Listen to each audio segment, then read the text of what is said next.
तो हेडिंग क्या है तुम लोग का? मुक्त पतन, ठीक ना। अगला हेडिंग क्या है? मुक्त पतन। इसको इंग्लिश में क्या कहते हैं? फ्री फॉल, फ्री फॉल, ठीक ना। समझो इसके बारे में मुक्त पतन है क्या, इसका डेफिनेशन हम लोग बाद में लिखेंगे, पहले समझते हैं। तो जब किसी ऊंचाई से कोई वस्तु गिराई जाती है तो वह वस्तु पृथ्वी की ओर आकर्षित होता है, ठीक ना। तो किसी भी ऊंचाई पे खड़े हो जाओ, बड़ा बड़ा इमारत पे खड़ा हो जाओ, बिल्डिंग पे खड़े हो जाओ, पेड़ पौधा पे खड़ा हो जाओ, ठीक ना, या फिर जो है हेलीकॉप्टर हवाई जहाज पे चढ़ के किसी भी चीज को जब गिराते हैं तो क्या वो ऊपर गिरता है या ऊपर ही मान लो ऐसे फेंकते हैं, ऊपर जाता है कि नीचे गिरती है? तो वो वस्तु कहाँ गिरती है? नीचे गिरती है, ठीक ना। तो अब नीचे गिरता है, चाहे वो कितना भी जरा भारी वस्तु हो और कितना भी जरा क्या हो, हल्का हो, ठीक ना। तो दुनिया की सभी वस्तुएं कहाँ गिरती है? नीचे ही गिरती है। भारी से भारी, हल्का से हल्का भी नीचे गिरता है, ठीक। तो जब एक पंख और एक पत्थर का टुकड़ा को किसी निश्चित ऊंचाई से गिराया जाता है तो देखा जाता है कि पंख बाद में तथा पत्थर का टुकड़ा सतह पर पहुंचने में पहले पहुंच जाता है, ठीक ना। मान के चलो कि किसी बहुत बड़े बिल्डिंग पे खड़े हुए, एक हाथ में लिए एक पंख, ठीक ना, मान लो किसी पक्षी का पंख ले लिए, एक हाथ में क्या लिए? पत्थर का टुकड़ा, दोनों मान लो एक साथ छोड़े, ठीक ना। तो पहले कौन गिरेगा धरती पे? पहले पत्थर का टुकड़ा गिरेगा या फिर जो पंख गिरेगा? तो स्वाभाविक सी बात है, कॉमन सी बात है, पहले पत्थर गिरेगा, ठीक ना। क्यों गिरेगा कॉमन? क्योंकि जो उसका द्रव्यमान क्या है? अधिक है, ठीक ना।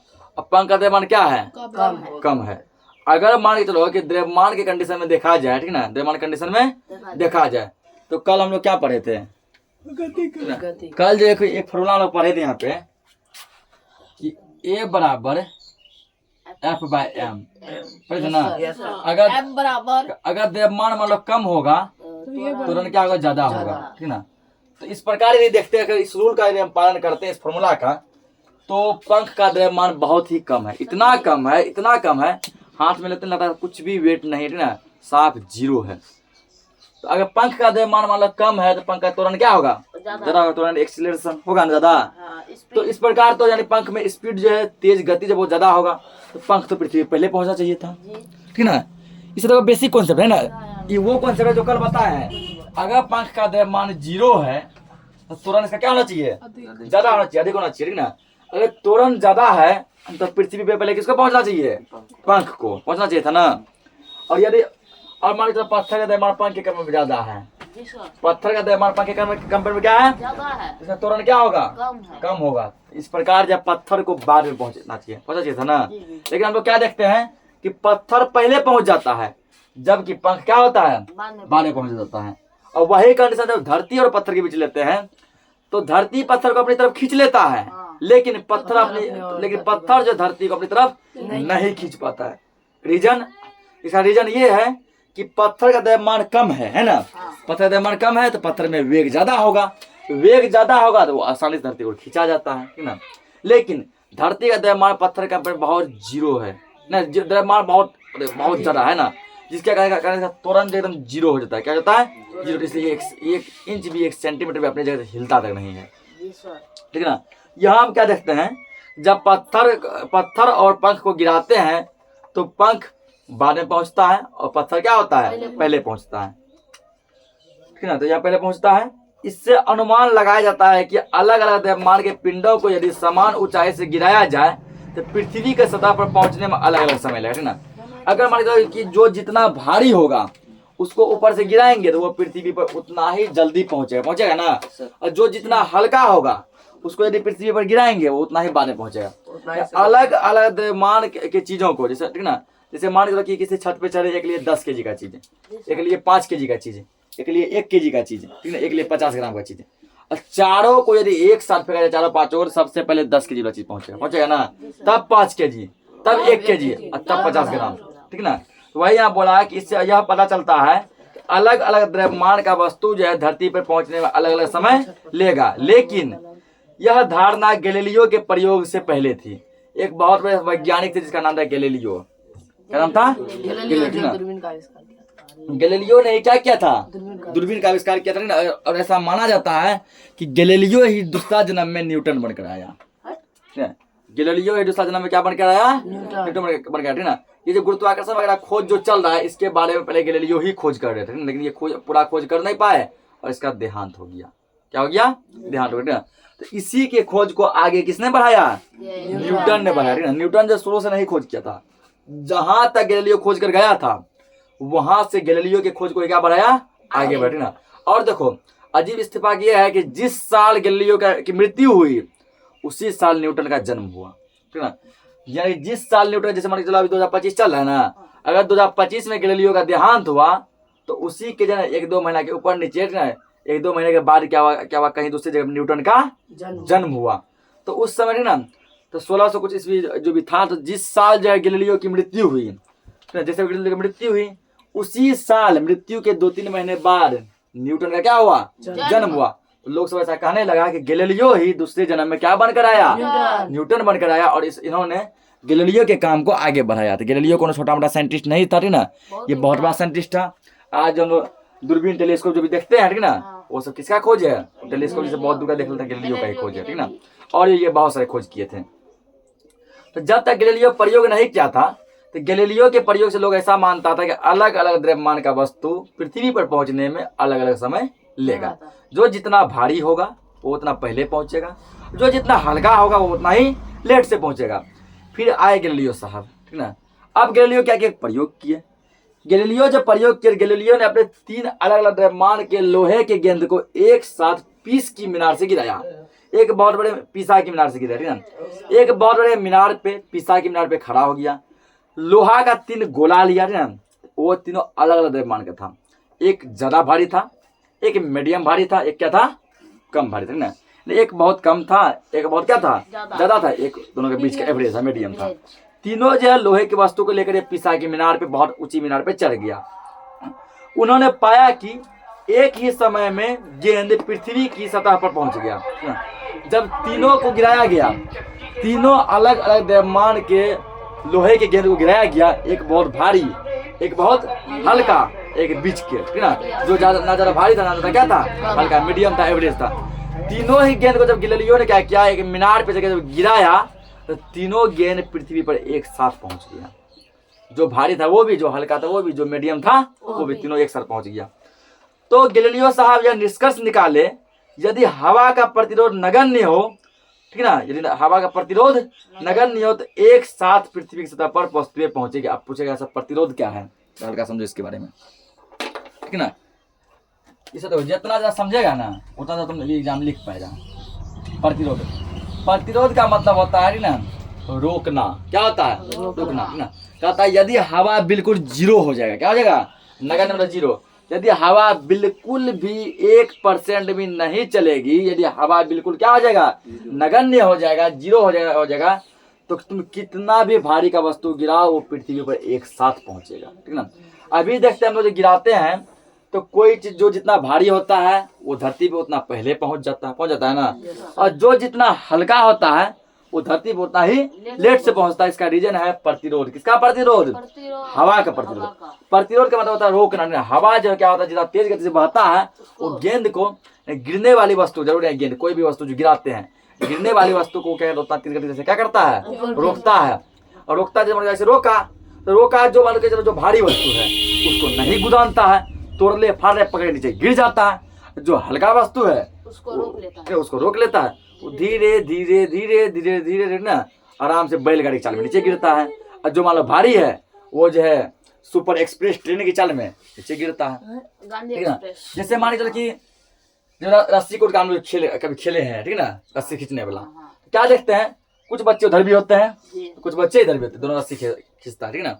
अगर दोनों साइड बराबर बल लगता है, अगर मान लो इधर भी 5 बच्चा है, इधर 5 बच्चा, और दोनों 5 बच्चा 50 न्यूटन इधर 50 न्यूटन इधर बल लग रहा है, उस कंडीशन में क्या होता है, कोई 1 इंच ना इधर खा सकता है ना ही उधर खा सकता है, पूरा बराबर बल रहता है ना। तो रस्सी बीच से टूट जाता है लेकिन कोई कहीं नहीं खिंचाता है। लेकिन मान लीजिए 5 बच्चा इधर है, 5 बच्चा इधर आया लकड़ी सब, ठीक ना, संठी सब पूरा पतला सा बच्चा, इधर पूरा ग्रेट खली सब जैसा, ठीक ना, मोटा गेंडा सब जैसा है। तो उस कंडीशन क्या होता है, इसको पूरा सीधे खींच लेता है ना, ठीक ना। तो क्या हुआ, तो इधर का हल्का बल वाला जो है, ठीक ना, उसको खींचने का पूरा प्रयास किया, लेकिन इधर भारी बल जो था, ठीक ना, हल्ला मत करो, भारी बल जो था इसको नहीं गुदाना और सीधे अपने तरफ क्या किया, खींच लिया, ठीक ना। वही काम है सेम यहाँ पे, जो हल्की वस्तु है, ठीक ना, तो और जो भारी वस्तु हवा को नहीं गुदानता है, सीधा पकड़ के तोड़ ले नीचे चलाता है ना। और जो हल्की वस्तु है वो से रोका जाता है, धीरे धीरे बैलगाड़ी चलने नीचे गिरता है।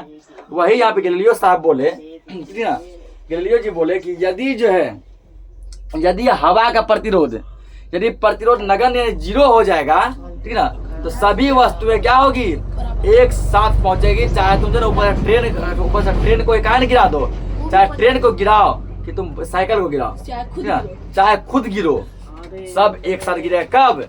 जब हवा नगण्य होगा, यानी हवा 0 होगा तब। तो यार आपको समझ गया पूरा, ठीक ना। तो गैलीलियो साहब क्या बताए, गैलीलियो जी ये बताए कि किसी भी द्रव्यमान का कोई भी वस्तु हो, वो पृथ्वी पर एक साथ गिरेगा। कब? अगर हवा 0 होगा तब, ठीक ना। हवा का प्रतिरोध नहीं हो, तुम तो बड़ा से बड़ा चीज गिराओ या छोटा से छोटा चीज गिराओ, सब एक साथ ही गिरेगा।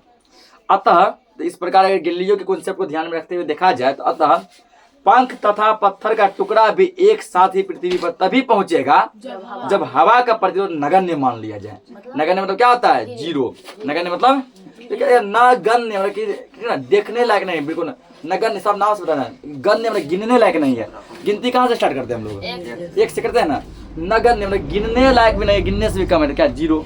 अगर प्रतिरोध 0 होगा तो पत्थर हो या पंख हो सब एक साथ पहुंचेगा, ठीक है ना। इस प्रकार जो है, अब इसका परिभाषा एक बार समझ गया।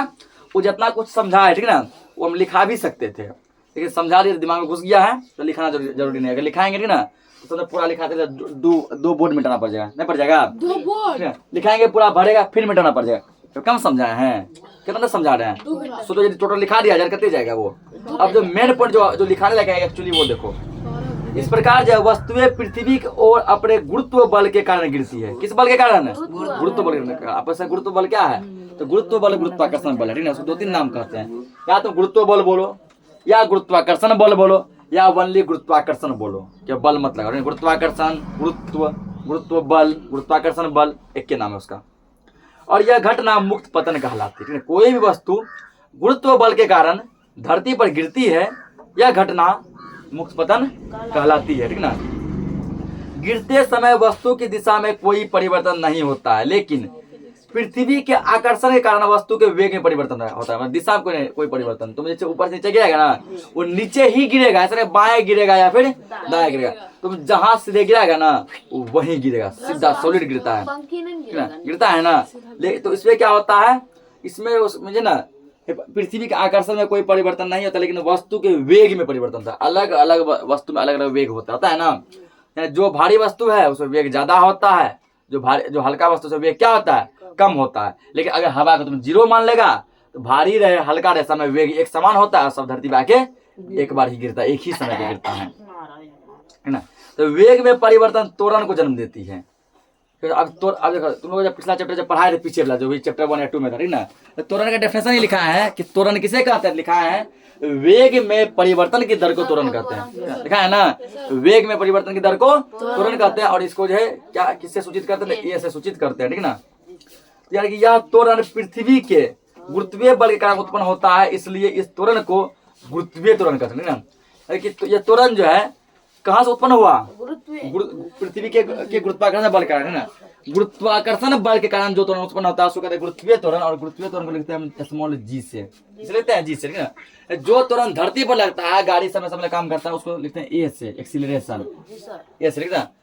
और जो त्वरण जो है पृथ्वी से उत्पन्न होता है, पृथ्वी के गुरुत्वाकर्षण बल जो त्वरण उत्पन्न हुआ वो त्वरण कहलाता है गुरुत्वीय त्वरण, इसको लिखते हैं जी से। दोनों का यूनिट सेम होता है, इसका मीटर पर सेकंड स्क्वायर है, ऐसा ही मात्रा इसका वही होता है। ये जो है धरती पर हर जगह काम करता है, ये ऊपर की ओर या फिर नीचे की ओर काम करेगा। क्या गाड़ी ऊपर नीचे चलता है? नहीं, ठीक है, गाड़ी धरती चलता है ना। इस प्रकार जो है ऊपर जो हवाई जहाज या फिर हेलीकॉप्टर चलता है, उसमें गुरुत्वीय त्वरण लागू होता है कि ऊपर चलता है वो पृथ्वी उसको यथासंभव अपने ओर खींचने का प्रयास करती है, ठीक है ना। और जो धरती पर गाड़ी चलता है उसमें लगता है नॉर्मल त्वरण लगता है। तो अब फाइनल इसका हम लोग डेफिनेशन लिखते हैं कुछ, ठीक ना। देखो यहाँ पे, तो वस्तुएं पृथ्वी की ओर केवल, ठीक चल रहा है ना, वस्तुएं पृथ्वी की ओर केवल गुरुत्व बल के कारण, गुरुत्व बल के कारण गिरती है।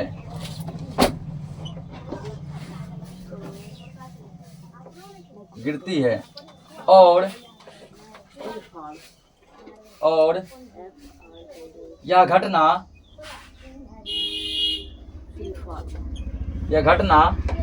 मुक्त पतन यानी कि फ्री फॉल कहलाती है। घटना मुक्त पतन कहलाती है।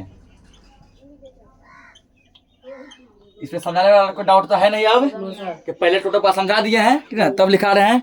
यह घटना क्या कहलाती है? मुक्त पतन कहलाती है। गिरते समय वस्तु की गति की दिशा में गिरते समय वस्तु की गति की दिशा में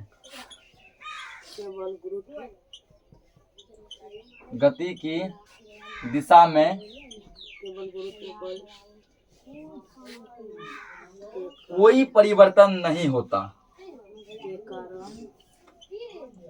कोई परिवर्तन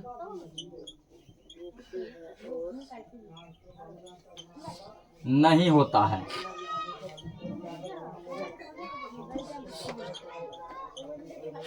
लेकिन पृथ्वी के आकर्षण के कारण पृथ्वी के आकर्षण के कारण वस्तु के वेग में परिवर्तन होता है। वस्तु के वेग में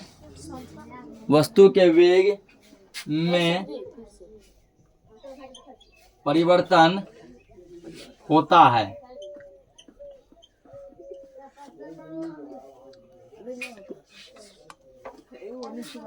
परिवर्तन होता है, ठीक है ना। वेग में परिवर्तन त्वरण को जन्म देती है।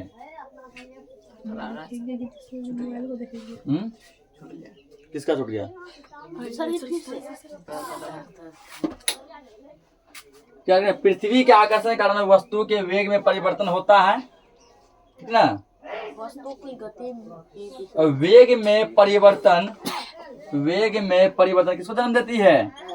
त्वरण को, क्योंकि वेग में परिवर्तन की दर को क्या कहते हैं? त्वरण कहते हैं। वेग में परिवर्तन त्वरण को जन्म देती है।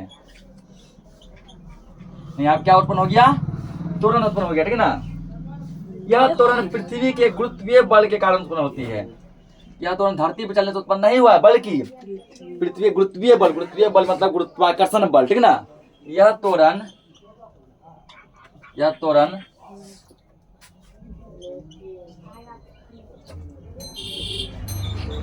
पृथ्वी के गुरुत्वीय बल के कारण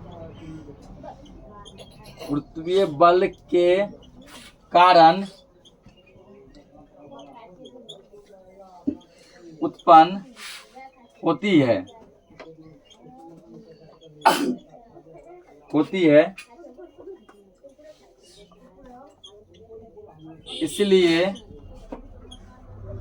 इसलिए इस त्वरण को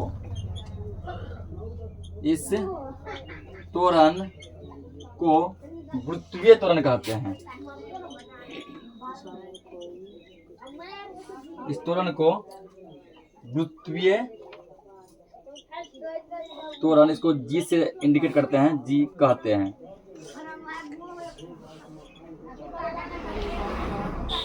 इस त्वरण क्या बोलते हैं? गुरुत्वीय त्वरण बोलते हैं, ना।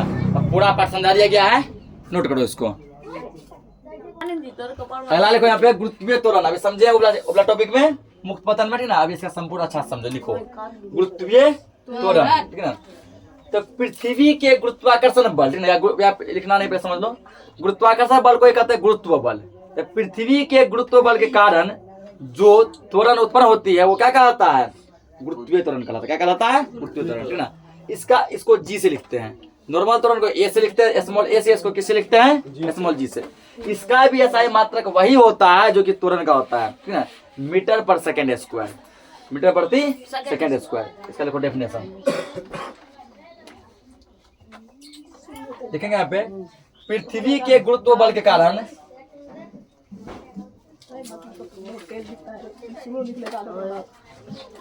पृथ्वी के गुरुत्व बल के कारण उत्पन्न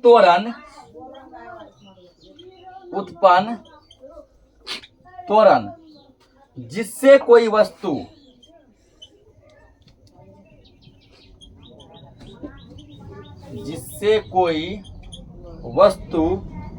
पृथ्वी की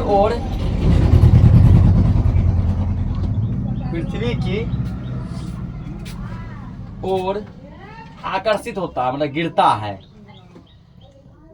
पृथ्वी को क्या होता है? आकर्षित होता है कोमा गुरुत्वीय त्वरण कहलाता है। गुरुत्वीय त्वरण कहलाता है। क्या कहलाता है ये? गुरुत्वीय त्वरण। अब इसके बारे में कुछ ऑब्जेक्टिव पॉइंट देखेंगे हम लोग। तो क्या पृथ्वी के कारण गुरुत्व बल के कारण, पृथ्वी के गुरुत्वीय बल के कारण जो त्वरण उत्पन्न होता है वो क्या कहलाता है? गुरुत्वीय त्वरण कहलाता है, ठीक ना? क्या कहलाएगा? गुरुत्वीय त्वरण। इसके बारे में कुछ ऑब्जेक्टिव पॉइंट एरो मानो, लिखो। एरो कैसे माना? ये पैराग्राफ है ना, ये क्या पैराग्राफ है? लाइनिंग ऐसे देना एरो, आधा इसके अंदर आधा इसके बाहर, ठीक ना? हाँ तुम लोग भी इसमें लिखना है।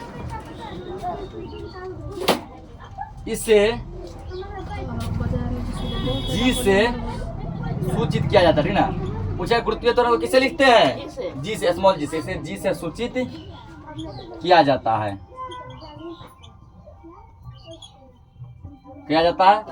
दूसरा पॉइंट, ठीक है? यह एक सदिश राशि है। याद करो, अदिश सदिश पढ़ा था पुराना भर के। यह एक क्या है? यह एक सदिश राशि है।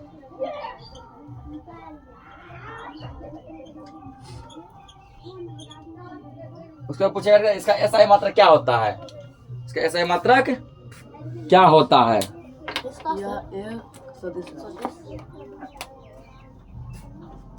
इसका एसआई मात्रक, इसका मतलब किसका?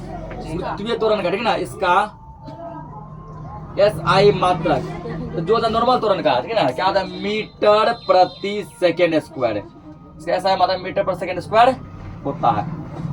अरे बताओ मीटर पर सेकेंड स्क्वायर और कैसे लिख सकते हैं? थोड़ा समझाए थे। देखो, मीटर पर सेकेंड स्क्वायर, मीटर प्रति मतलब क्या हुआ? बटे हुआ सेकेंड स्क्वायर बराबर मीटर। ये जब नीचे पावर किससे प्लस में है ना, ऊपर जाएगा तो माइनस में माइनस दो। इसको पर क्या पढ़े? Metre second inverse 2। पता ना पढ़ने? या इसको पढ़ के मीटर प्रति सेकेंड स्क्वायर प्रति हुआ। या तो ये लिखो या इसी के बराबर ये लिखते हैं। मीटर सेकेंड, तुम्हारा बुक में ये लिख के दिया है, metre second inverse 2। Metre second inverse 2, ना? पावर माइनस 3 रहेगा, इनवर्स 3 माइनस 4 रहेगा, इनवर्स 4। इसका एसआई मात्रक मीटर पर सेकेंड स्क्वायर होता है। और लिखना है इसका मान, किसका मान? इसका मतलब किसका? गुरुत्वीय त्वरण का, ना? तो इसका मान भिन्न भिन्न जगह पर भिन्न भिन्न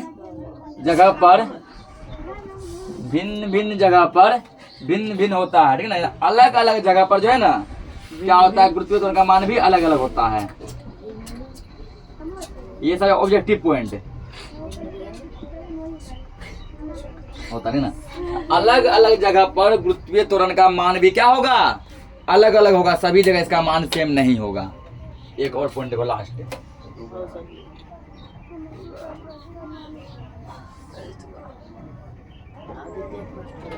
ना। न्यूटन के आगे का फॉर्मूला क्या बनेगा? न्यूटन के अलामत कीजिए, लास्ट पॉइंट है। न्यूटन के द्वितीय गति नियम से, करे अलामत करो। न्यूटन के द्वितीय गति नियम, ठीक है? तो न्यूटन का जो दूसरा नियम था उससे क्या मिला था? बल का परिभाषा मिला था। बल का तो बल बराबर होता था, बल को एस लिखते थे ना, लिखना नहीं समझना है। तो बल बराबर फॉर्मूला हुआ था एम ए, क्या हुआ था MA। यही से ए बराबर निकालते हैं तो एफ बटे एम निकलता है, जी सर। एम ए को निकालते हैं तो एफ बटे ए निकलता है। जहाँ एफ है तुम्हारा बल, एम है द्रव्यमान, ए है त्वरण। यहाँ तो ये तो नहीं है, एकदम एक बटे क्या लेंगे जी लेंगे, क्या लेंगे जी, ठीक ना। और ये बल नहीं है, ये गुरुत्व बल।